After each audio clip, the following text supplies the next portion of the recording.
Hey, what's going on, fam? Back, another show. See, here's the thing. We're going to talk about Black educators today, more specifically, Black male educators, because at the end of the day, we need them. And we've got a special guest with us here today. We've got Mr. Nicholas A. Simonette Jr. Nick is a teacher locally here in the Grosse Pointe School District. And actually, he is, if I'm not mistaken, Nick, the first Black male elementary school teacher in your district. Correct, sir. Gotcha. See that we doing something, brother. It's a milestone. Nick's got over 15 years of teaching experience in early childhood education. He holds a master's degree in education with a focus in teaching special education. He also holds a certification in diversity and inclusion from Cornell University. So big ups. Okay. Nick is taught in Baltimore and is currently, like I said, a fifth grade teacher here in Grosse Pointe in Michigan. And he's recently launched his own program called Minor Mindset, where he coaches adolescents and on changing, the way that they think and helping them to become leaders of their own lives. And real quick on that, Nick, we want to give you your kudos. Thank you for being here. Oh, thanks for having me. And the last thing I mentioned, because that caught my attention, this new program you started with Mindset. Can you give us a real quick little educational blurb on that? Absolutely. So Minor Mindset is all about shifting that mindset and helping children to live from their imaginations as opposed to the labels and the poor choices that they've made in the past. And so it is all future oriented, goal centered, and so it allows students to feel like they matter and they have some control over their lives. And so I help really kind of motivate, hold them accountable for those from reaching their goals, one step at a time, getting there. And it's lovely. I love doing that. Okay, so this is your baby. Yes, it is. It It is. And I would be remiss if I didn't mention too, family. Nick is a devoted husband and father of two. Yes. So I know I've known Nick for some years, and I know he is very proud of that accomplishment. So we're going to dive right in, fellas. Nick, one of the things in doing some research, we talked about Black male teachers. Mm-hmm. Currently, 1.3% teachers are Black male teachers. Mm-hmm. And the three of us have talked in the past about teachers that we felt, had an interest in us. And I know a couple of them were Black male teachers for me. Carl, do you remember having a Black male teacher that, you felt poured into you, or someone that made or had a profound effect upon your educational life? Yeah, and actually at each level of education, so elementary, middle school, and high school. Awesome. Wow. Thankfully. Wow. Because you are an elementary school teacher, I'll start there. My elementary school teachers that were Black were both gym teachers. It was two of them. One of them happened to be a fraternity brother of my uncle's.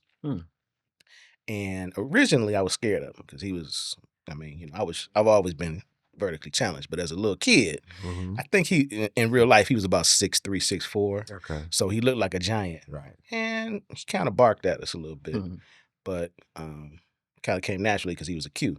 So fair play. But once he found out who I was and who my relationship with my uncle, he kind of like stalled me out a little bit and gave me a little more attention. However, he went to another school and he was replaced by a different gym teacher. Okay. And that was Mr. Norman. Shout out to Mr. Norman. Is he still alive? As far as I know. Oh, because you don't want to shout him out and he dead. Well, I'm gonna shout him out anyway because if his family is listening, speak good on his name. Ken Norman. His name's Ken Norman. And maybe he was a good gym teacher, but he was a shitty father.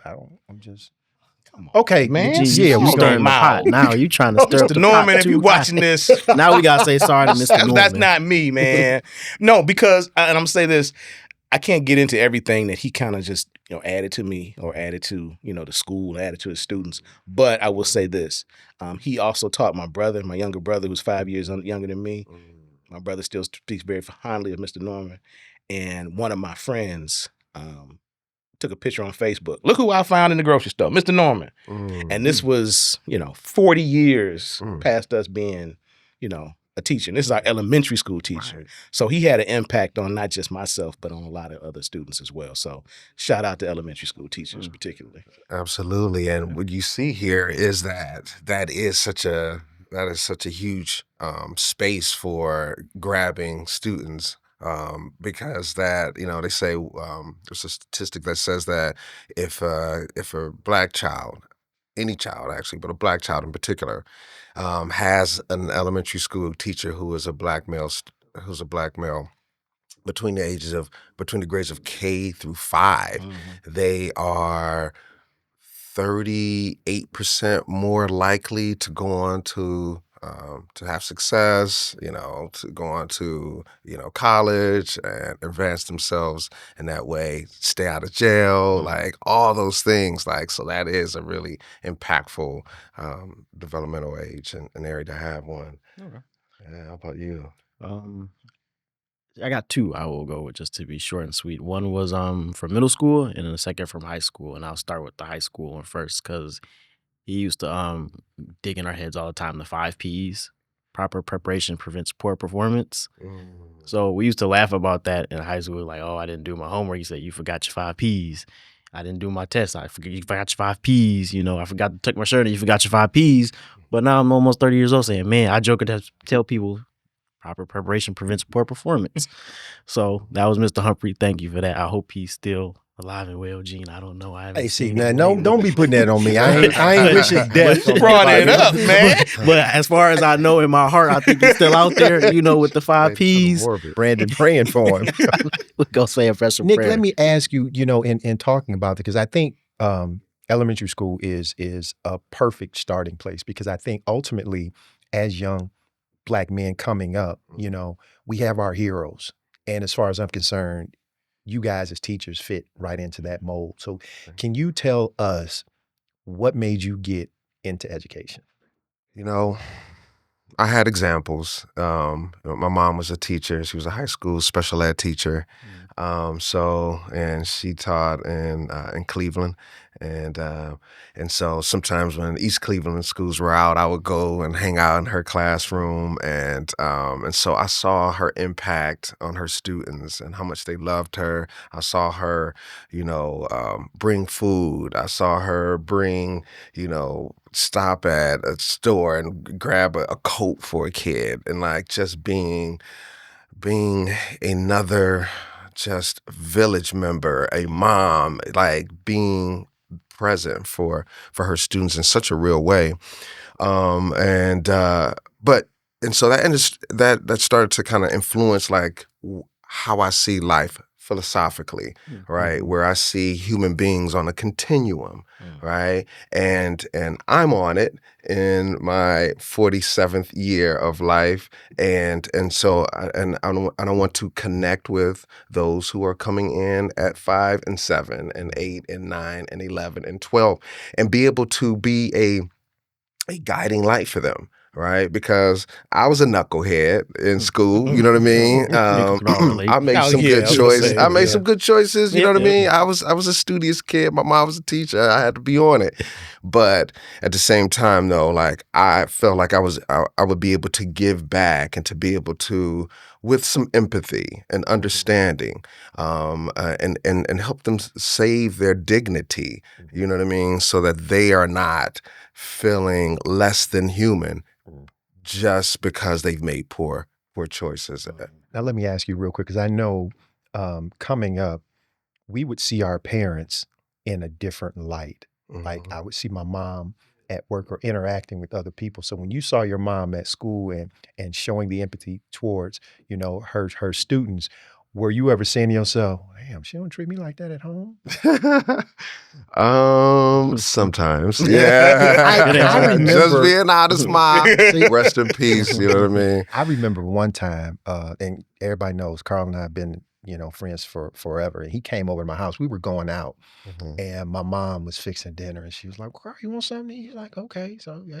And after he ate and we left, we get in the car, and he's like, man, your mother's so nice. I'm sitting there saying to myself, Man. You try living with her for 17 years. So and you see your parents, and that's what they do. Yeah. And they treat you differently. But I think for teachers, and we've talked about this before too, I personally feel like it's a calling. So do you feel like you were called to be a teacher? I do. I definitely made the choice. I mean, from a financial standpoint, I knew I was getting into it, knowing that I wasn't bringing home the big bucks. You know what I mean?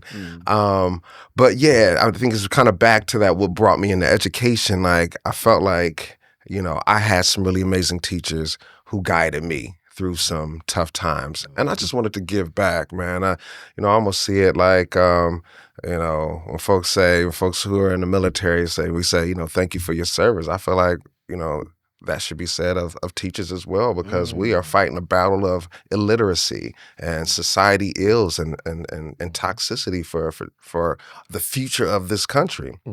And we are battling that. And so absolutely, those are some of the things that I feel like you either, that's what you want to do, like, and you got to be willing to make those sacrifices. It is kind of great having the summers off, and nowadays and things of that nature. So some of those small little pluses, but absolutely, I feel like it is absolutely a calling. You got to want to do this, because there's so many mornings you wake up and you're like, what am I doing, right? I see friends taking trips and doing things that, maybe my finances won't allow me to in some ways, but I know what I'm doing for this kid that needs me in this moment, and, it's an investment. I kind of want to dive in right at that point, because I want to make a parallel to what you just said about military service. I hear that a lot, and this is really actually probably since 9/11 is when it's been coming, the thank you for your service type thing. And not that I'm not thankful to military vets, so I don't want you to take this the wrong way, but to me, that's just a cop-out to say thank you for your service. When people are actually putting their lives on the line to go fight for this country. So when I see veterans in need, when I see, military, enlisted and who've been, honorably discharged and all that kind of stuff, struggling, whatever manner they're struggling, whether it be through financial or mental issues or health issues, stop to thank you for your service and actually do something for them. Yes. And I feel the same way with teachers. I think Eugene wanna. No, I just, when you talked about, the military, Carl, and being a veteran, I have a hard time accepting when somebody says thank you for your service, because to me, it just feels funny. It was the job that I chose to do. So, it's not like I went out and I'm saving, I'm a brain surgeon or a neurosurgeon, something like that. I signed up, and it was transactional. I joined the military. They gave me money to go to college. That was it. Okay. So again, because of who I am, and it's hard for me to accept compliments. And I've had people walk up on me and they see my license plate and, were you in the service? And I'm turning around like, hey, what you want? That's just me. Oh, thank you for your service. Okay, now I feel stupid. Well, no, but they feel that's what they have to offer you. Well, put some money in my pocket. How about that? But that's my point. That's my point. Ding, ding, that's ding, my ding, point. ding. Stop saying thank you for your service, or saying like, and again, we're doing this because we want people to honor educators and really pay attention to what you do. So that's the purpose of this. But for us to just say, you're doing a great job, we appreciate what you're doing. Okay, you chose to do that. This is what you chose to do, whether it's a calling or whether it's, this is a good profession I want to get into. But at the same time, like you said, you're battling all of these things. You're battling what happens at home. You're battling what happens, and I've heard this from parents. We send them to y'all. Y'all supposed to fix them. That type of thing. So how and because that's one of the points I want to bring up, Nick. So how do you feel about that? Because part. you got to be counselor, you got to be the social worker, you got to be the second parent, and the parents are dropping their kids off at 8:00 in the morning, basically saying you deal with little Johnny and everything he has on their way to the airport. to go to Dubai. Not Dubai. You know, and it's like his uncle gonna pick him up on Saturday, but you know, you deal with him because I'm out. How? That's the question. Yeah. How? Simple Why? question. Right? Yeah. That's what we want to know. Yeah, that is one of my pet peeves in education. You know what I mean?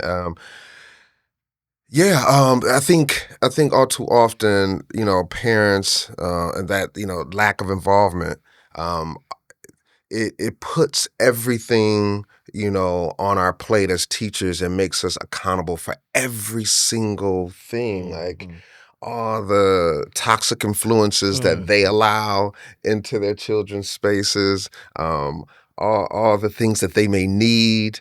It is very difficult. I mean, I've been in situations where parents send their kids literally to school with nothing but a pack of now and laters in their pockets. You know what I mean? Oh, you going to school, so they got paper there, they got pencils there, you know, they got books there. It's like, yeah, but like, what are you doing to supply, to arm your child with the things that they need, the provisions that they need to be successful when they get here, when they walk into that schoolhouse? And so that's on me too. You know, so it's just like, you know, I'm preparing my own children to be successful when they walk into their classrooms. I got to do yours too, right? So let me ask you this real quick question, Nick, and I'm sorry to jump in, but when it comes to being empathetic, Yeah. as with any job field, you got coworkers that just ain't carrying they load. As a teacher who cares, how do you handle situations where your colleagues are desensitized to educating these kids? Because you know you got some teachers out there that just show up to get a check. So I mean, is that something that, you know, is challenging for you as a fellow educator, or do you just say, I'm gonna mind the business that pays me? There is a ebb and flow to that. Like, you know, there's moments where I'm like, you know what, let me just handle, you know, control the controllables, control what you can. And, you know, the rest, you know what I mean? You just pray for them, you know what I mean? And, but when students come into my classroom, they know that they have a safe space to come in, to be themselves, make mistakes without judgment, and learn. But yes, you know, there are, you know, as in most professions, you know, there's some folks there that, you know, don't have the best interests all the time, and investing in learning more about maybe different ethnicities and cultures and things of that nature. And so, you know, and they haven't committed to the learning.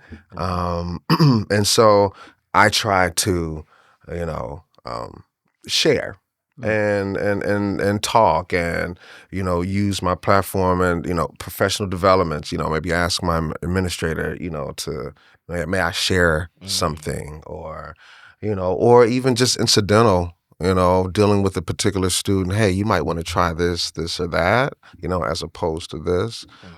So really trying to share. And I think like at this point in my life, and, you know, well over 20 years of education, of being a teacher, I feel like now I'm kind of moving into this space of like just being this expert and being able to share my knowledge and share my experiences to help all teachers be able to connect with all students. I mean, because, you know, just kind of earlier where you were talking about, you know, one of the things of being a Black male educator, it's not just for Black children, excuse me, but we also serve white children in a way that it doesn't, you know, so that they see us in these roles and can say, like, you know, and help them not have overinflated senses of self-worth and self-value, you know what I mean? Or overinflated sense. So where they don't see you as threatening, you know. Yes. So okay. Yes. Piggyback off that too, you're talking about the teachers that are not so hot, right? There's a fine line too that you got to deal with when you have the parents that are not up to par. How do you address that? Because that's a dicier line than your coworkers. You know, you've got mom and dad that's sending Johnny with a pack of Now and Laters, do you tell him you Mhm. can't bring your kid like this to school, or do you Or can kind you of even massage? can you even reach them? Yeah, how do you deal with that, or can you deal with It that? is, yeah. You know what? It's a case by case basis. Like you kind of try to establish that relationship. I've established some relationships with some parents, with some black moms who send their kids with the pack of Now and Laters and nothing else, who make a decision to stop off and have some breakfast at a breakfast place at the time they should be in class. And I'm like, seen it. hey, listen, did you really do that? And because I've built that relationship, Mhm. because that's building relationships is huge. That's you got to leverage those relationships to be able to have those conversations. Gotcha. But then at the same time, there are some parents that push back and say, who do you think you are, or you're targeting my kid, or let them be. Work with what you have. And so it is. And so when you get that resistance, you say, okay, no learning can happen because they're not even open for learning. And unfortunately, they're going to unravel the good work that good teachers do throughout the day. And so it's unfortunate. So at what age, and I think that we've all come to this, at what age do you as a student realize what's a good teacher and what's a bad teacher? Because I think that we've had that, because I'm going back to elementary school. I think in elementary school, well, I'll tell you this, my 4th grade teacher thought she was cool until I really dove into it. We'd have lunch What's her and then name? I'm not saying her name. I think she's passed, but I'm still not saying her name. Sorry, fam. I tried. We would have lunch, recess, and then we come back to class. And we would have journal time. So we had to write in our journal. Well, really, that was just an excuse for her to eat her lunch and watch her soap operas, because she had the TV on in the classroom. Oh, Young and the Restless. No, she watched Channel 7. I'm sorry, I'm ABC, so that was All My Children. And then she went into One Life to Live. She'd watch like the first, almost like it would be an hour, like the last half hour of All My That's a lot Children. of journal the time, first huh? half hour. No, Yes, it that's a was lot for a of 4th journal grade time. class. For a 4th grade class. Now you Wow. got to imagine, You wrote a it's book. a lot of journal time. So we're not journaling the whole time. And she would kind of let things go until we started saying, wasn't he married to the other woman? Now he 'Cause with, y'all been because watching. we've been watching too. Come on. And it was like, okay, we got to turn this off, and then we go back into work. Doing something. Again, my brother went to the same elementary school, 5 years younger than me. Same teacher. She watched the stories all the time. And it's like, told on her. not that she was a bad teacher, but obviously that was an hour of instructional time Yeah, that we missed out on 5 days a week. Yikes. that was journal So- time, Carl. I realized, like I said, after a time, I was like, we not really, because the journals never got checked. It was never like, I'm checking your journal for punctuation or grammar or anything. It was like, that's y'all time You for me just to in there watch my scribbling. stories. So what, and I, like I said, that was 4th grade. And I think that as we go through school, particularly, we'll see teachers that care. Even if we don't necessarily like that teacher, because they may be harsh on, they may have, some disciplinary, constructs that you just don't like. But you can always say, well, I respect them. Carl, we've got this in education. We've got this saying that goes, kids don't care what you know until they know that you care. And you can teach them the ABCs and 1, 2, 3s all day, but it's about how you make them feel when they walk away from you. In June, like, what did you leave them with in terms of right here in the heart? Like, did you impact them in their real life? Did you leave them like, how did you make them feel? Right? Kids want to come to school and be made to feel like their voice matters. And so, if you honor that, and you lift them up and you celebrate them, you celebrate their differences and you love them through their mistakes, man, they'll love you forever. Right? And so that's what you're feeling right now. I have to imagine too, Nick, that having or teaching students from different ethnic backgrounds can be challenging. I mean, because I don't imagine that you can just, generalize and teach everybody at the same speed, the same level. So how do you juggle teaching kids from different ethnic backgrounds, making sure that, to your point, everybody feels like, they're being valued and they feel like, Mr.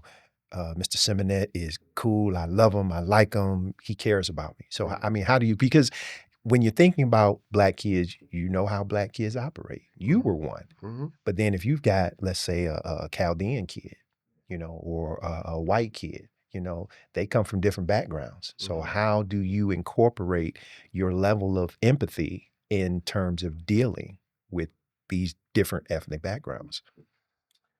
Just being connected to the human experience, and just really valuing, like, globally, like, how children learn and what they want most. Like, in all my years of teaching, I know very few students who actually wake up in the morning and say, "Man, I'm going to school to be a problem. I don't want to learn. I don't want," you know what I mean? Does it happen? Yeah. Yes, it happens. Okay. Yep. But most kids want to come to school to feel a sense of value that, again, that, like, they matter, right? And behavior is always a communication mechanism for children to communicate to you where they're at. So it doesn't, you know what I mean? It doesn't, like, the ethnicities and races and like all those things. Yes, they matter. Those are the intricacies, and that's like that culturally, responsive pedagogy, right? Like, where you are versed a bit in different cultures and being able to bring that to light and celebrate those things, a little bit of everybody, right? In that time you guys are together. But just knowing that children, want to be better than they were yesterday, and trying to meet them where they're at and get them to the space that they're looking to get to. I mean, because I've always heard that last thing you said about meeting them where they at, you can use that, I think, in any facet of life, especially when you're dealing with relationships. Yeah. So, I think it's important that we take a look at it. Let me ask you too, ultimately, as we're looking at Black teachers, Black male teachers, there's a disconnect in terms of bringing more Black male teachers into the fold. So in a perfect world, how would you solve that problem in terms of bringing more brothers into teaching? Yeah, solve it. I'm saying the perfect world. We gonna take it. Right. Take your time. Write this down. Take your time. Write this down. We write this down. You know, man, I think back to my own experience. Like, it starts as a child. It starts as, like, cultivating that love of learning, of books, of reading, of solving problems, of as a child. And then, obviously, like, we have schools that are, like, vocational driven, such as auto mechanics and hair, stylists and all kinds of stuff. Like, let's start putting education, right, in high schools, in terms of, like, let's start grooming, our young men to be educators, and even in high school, then on to college, right? Let's start looking at opportunities to, look for scholarships or opportunities for Black males to get into education and show where they are going to be valued. And again, we're less than 2% of all teachers in America, but male teachers still make up less than, like, 20% of all teachers. So it's even more just a male thing. You know what I mean? So yeah, I think we've got to start grooming our young men to see the benefits and giving back, and being able to, and then obviously, like you were saying, pay teachers, you know what I mean? Subsidize some things, help out, help if you're not gonna give us the engineers come out of school making 60, 80, 100, right? Like, and then we coming out of school, Y'all make that much beat?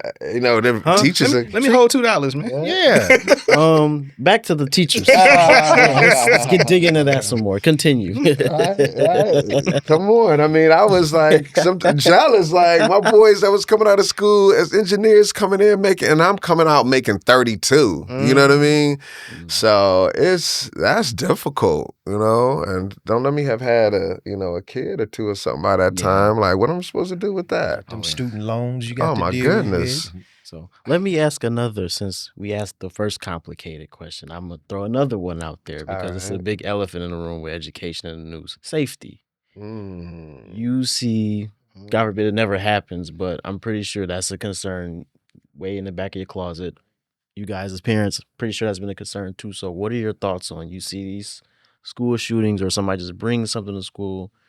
Do you have some thoughts, like a protocol in mind or something, just to, this happens one day, I know what I'm going to do? You attack it from different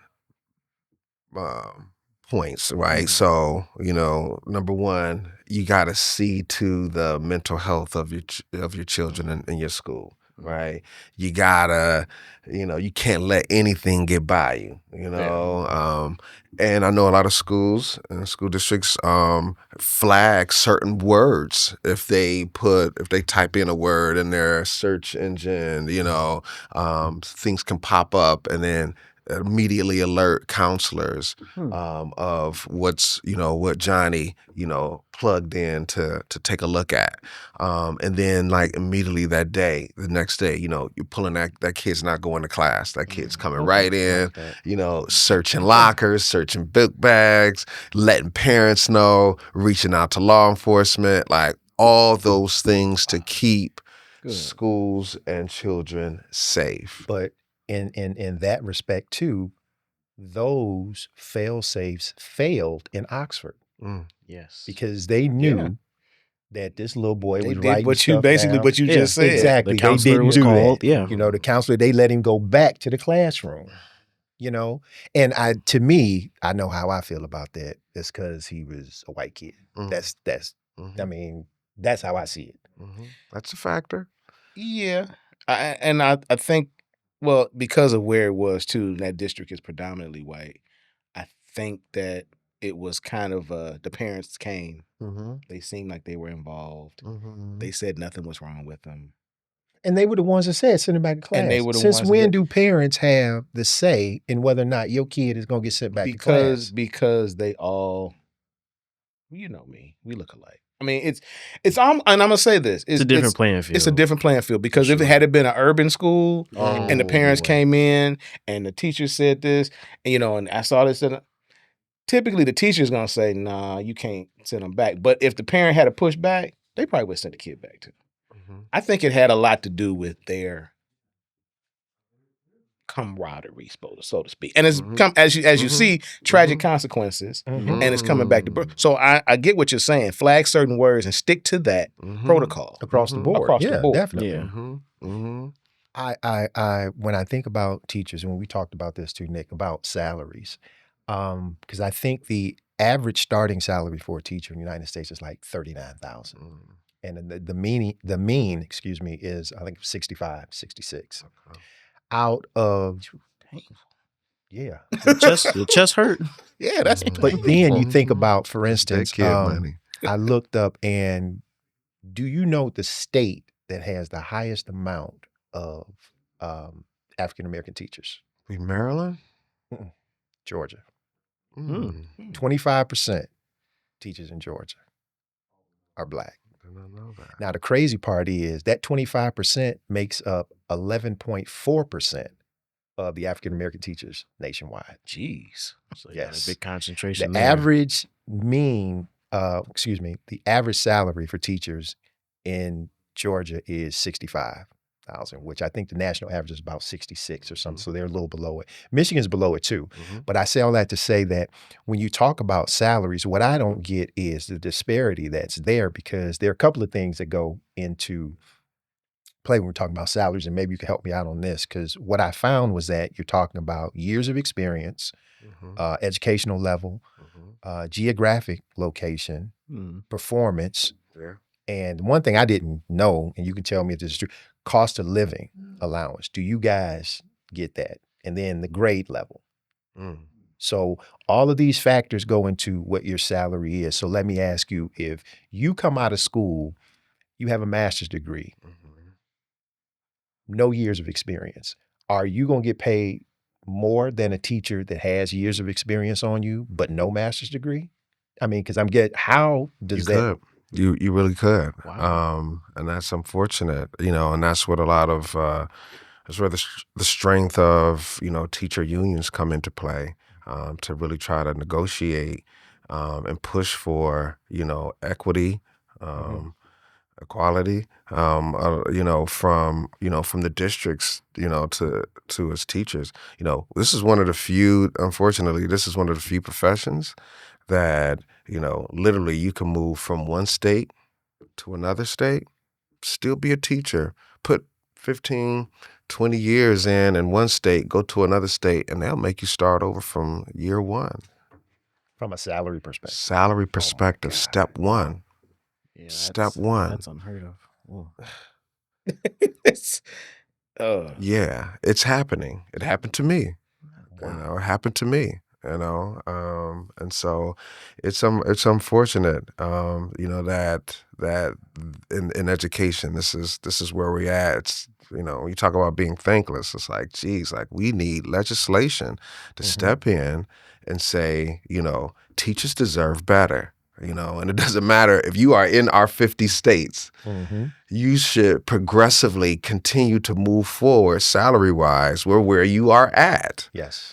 And that's just one of my pet peeves. I want to ask a slightly political question. So, Let me sit up. teachers, aside from being underpaid and overworked, are now having people who are not educators try to dictate to them what should be taught. How you feel about that? I don't like it.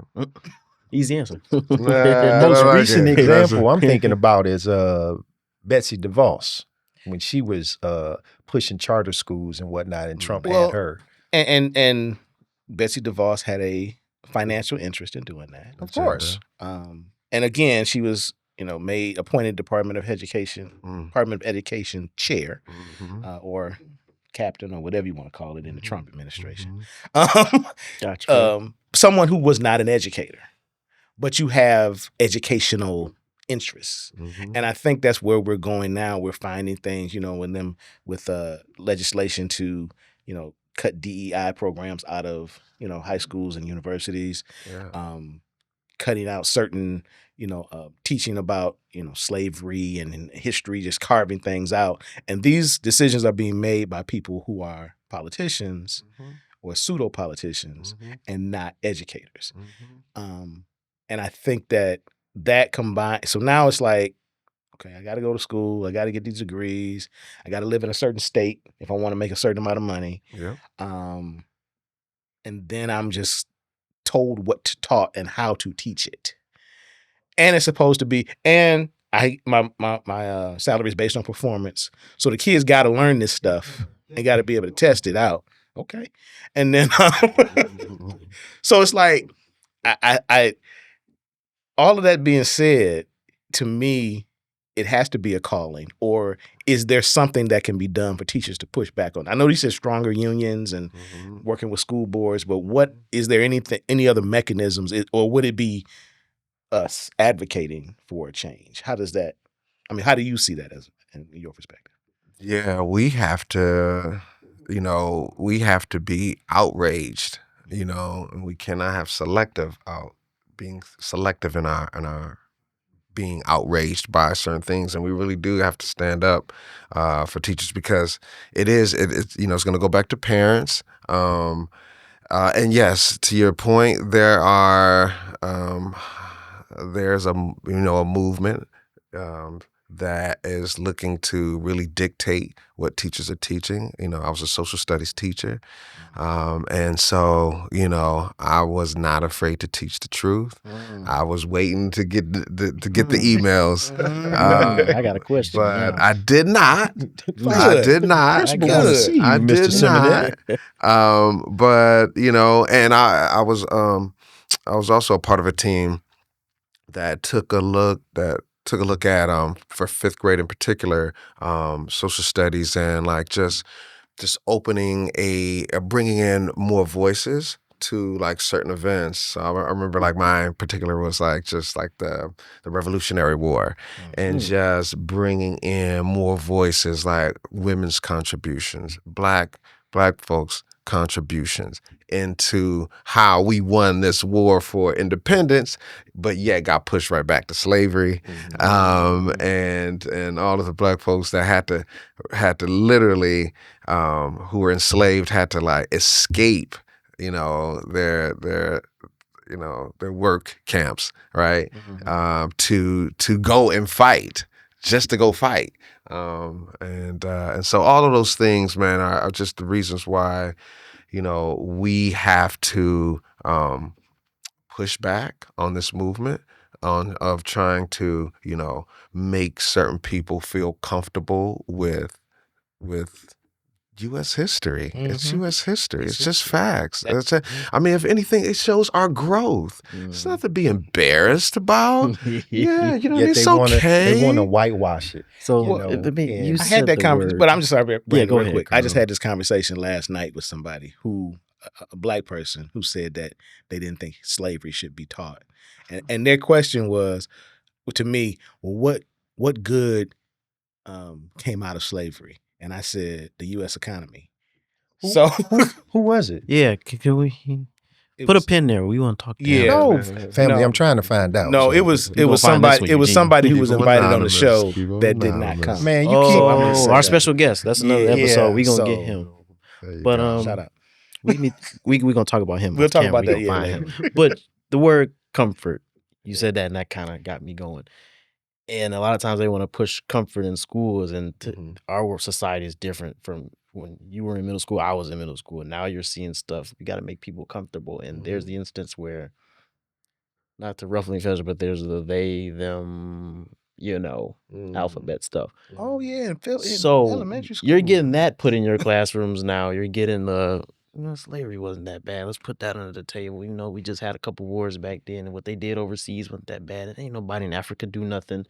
When you have to do all that in a comfortable, make it look nice type of way, what's your thought process on that? Because those are some tough topics to take. Because we grew up with boy, girl, there was slavery, bad stuff happened. Now it's like, put some sugar on top.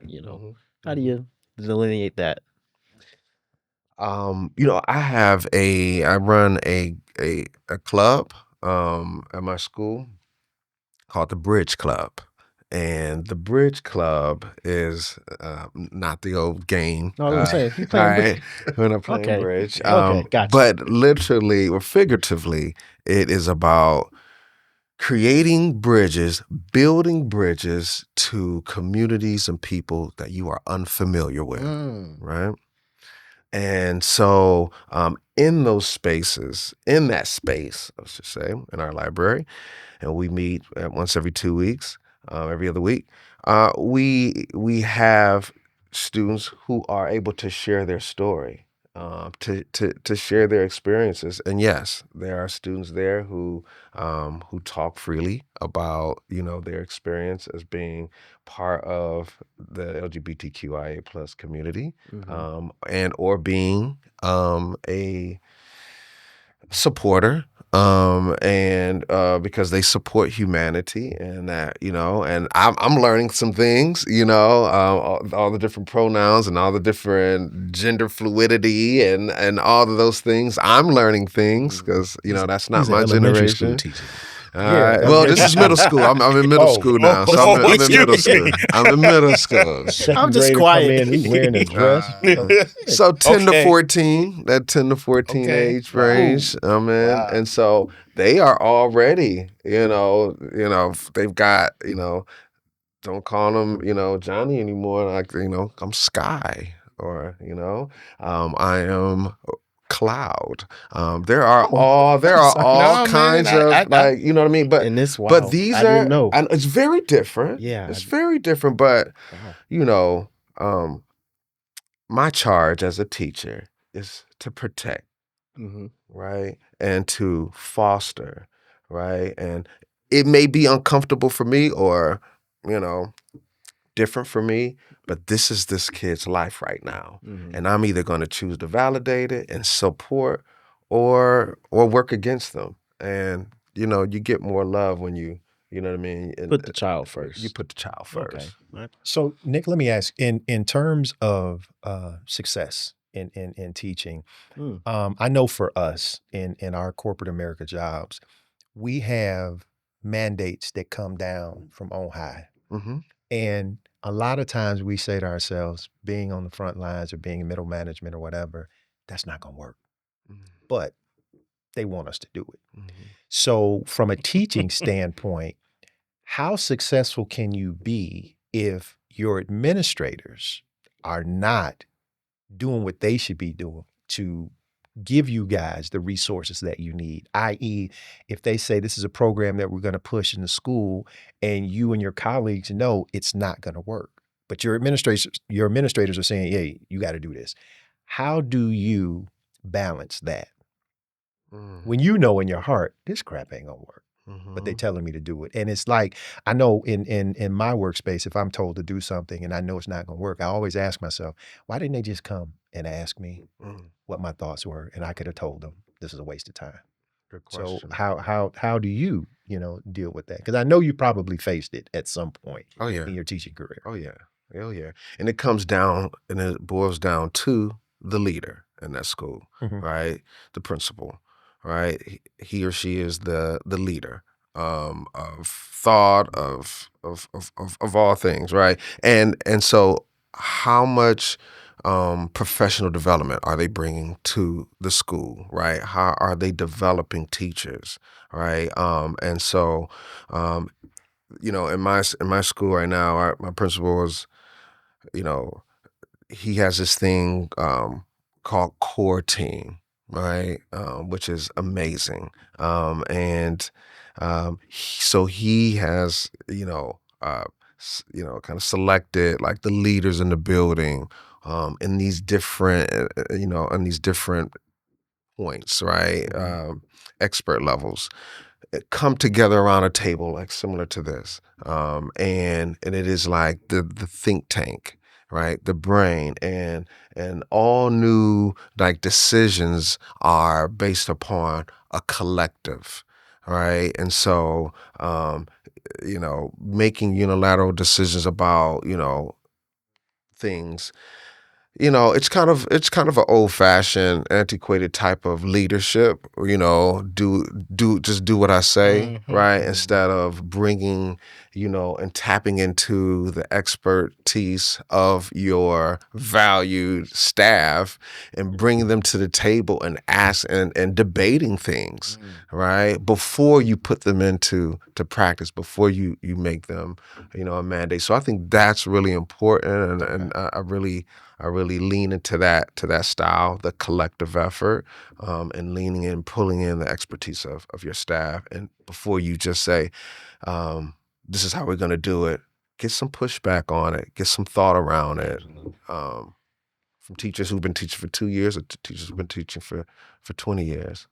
You gotta have that. Okay, cool. I mean, and it sounds to me like he makes you guys feel inclusive. Yeah. And it does, and valued, and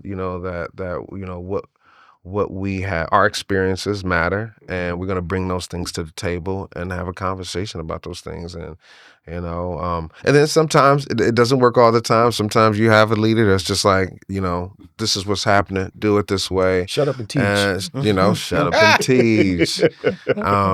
Shut up and teach. But also too, one good thing though is when teachers come into their space, to their classroom, they get to close the door, right? And they get to put their own fingerprint on and their own spin on the thing that was handed down to them, right? Based upon the students that they have in their classroom. And so, you know what works. You know what works. Okay. I found something real quick, and I want to get your opinion on it, Nick. Something called 4 areas of the teacher pipeline. First area is prepare. So you're recruiting teachers, you train them to get certification. The second area is placement, where you hire, you assign them. The third area is development, evaluate them and grow them. And the last one is retain, recognize and advance. My thought behind this is they're talking about the pipeline and how teachers go from inception all the way through retirement, and how you can grow your teachers. Because one of the things that I find is, of course, teaching is not a sexy profession, but when you think about it, for me, I look at how impactful it is being a teacher. So I'm coming full circle to this. Can you tell me what is your greatest accomplishment thus far as a Black educator?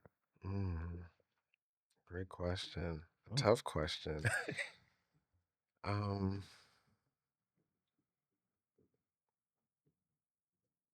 when I think about that question, I think about so many students like going through my mind right now. Like, from the student who,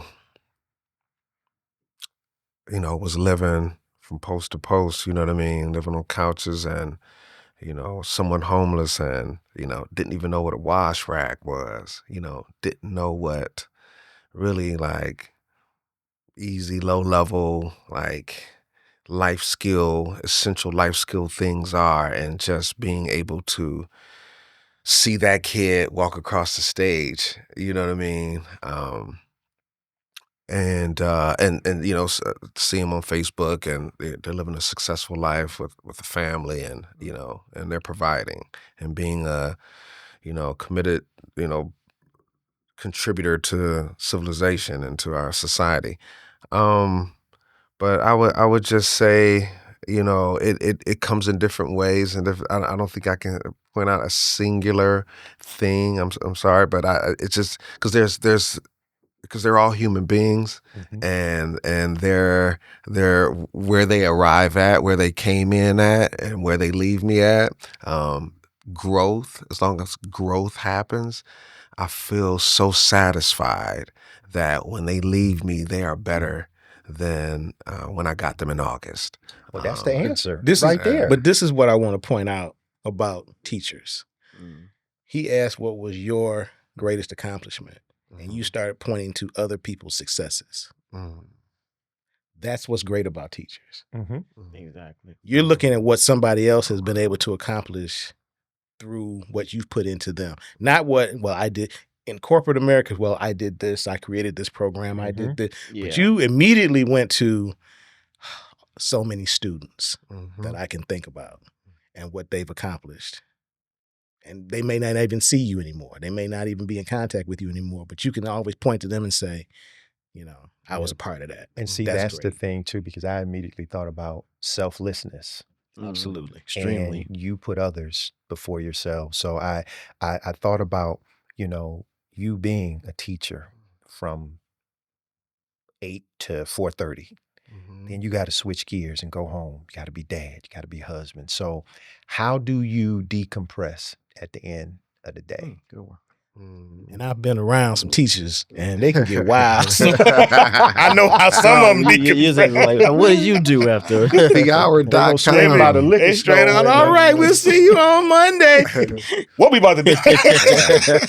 It's a commitment. I mean, at the early onset of education, I mean, that was one of the things that they didn't even allow, teachers to be pregnant or have children to be a teacher because they felt like it was going to take away from the students that were in their classroom. Little known fact. But look, it's about like trying to have an overall healthy lifestyle, and, making sure I build into my day, some time where I jump on the bike, hit the weights, go for a walk, make healthy choices. And, in terms of nutritionally speaking, food. And sometimes you do feel, in over your head.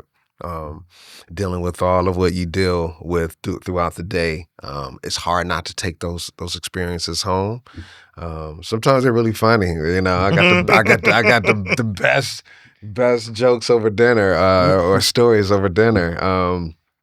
But nonetheless, it is really tough, and that's one of the pieces that makes education so tough because you are all about giving of yourself. And sometimes you run out. You don't have enough, but you gotta have enough. You gotta dig in because you need something for your kids. You need something for your wife. You need something for your family. So you can't run out, right? So that means you just gotta dig in more. And so, self-care is really, really important. It is paramount to our existence, and to be able to, in the morning, hit that reset button.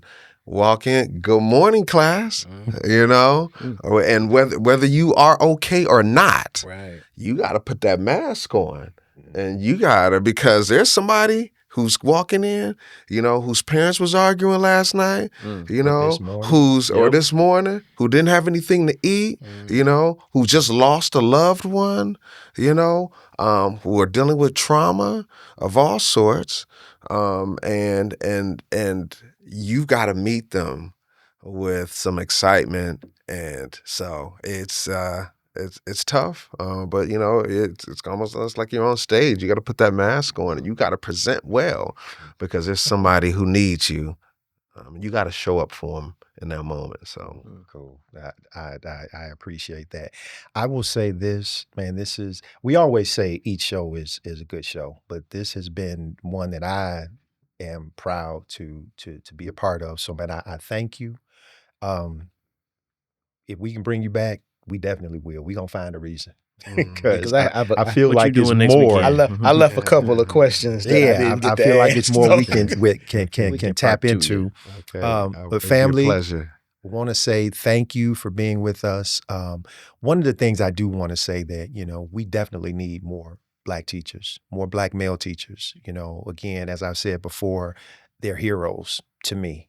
And anything that we can do to help them out as parents, as advocates for teachers as a whole, we need to bring our kids along. We need to make sure that they understand, there's a way that you go about doing things. And teachers are here. They have a thankless job. But thanks to people like Mr. Seminette here, we will definitely make sure that we're doing our part to advance teaching as a profession. So, folks, get out there, vote for people in your local elections that can get this jump done, because teachers need to be paid more. They do the job that a lot of people wouldn't want to do, So, again, I'm going to say thank you, Nick, for being here, man. And family, until next time, stay prayerful, stay positive, stay patient, stay peaceful. See you guys.